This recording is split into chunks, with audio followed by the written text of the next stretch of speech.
আজকের আলোচনার বিষয় স্ক্রিন টাইম বেশি হলে আমাদের মস্তিষ্কে কি কি প্রভাব পড়ে।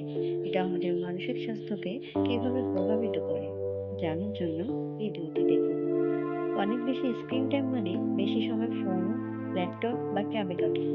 এটি আপনার মনোযোগ কমিয়ে দেয়, মস্তিষ্কের কার্যক্ষমতা কমাতে পারে এবং মানসিক চাপ বাড়ায়।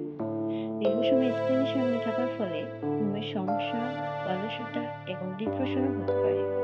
এছাড়া আপনার মেমোরি এবং কগনিটিভ স্কিলসও ক্ষতিগ্রস্ত হতে পারে।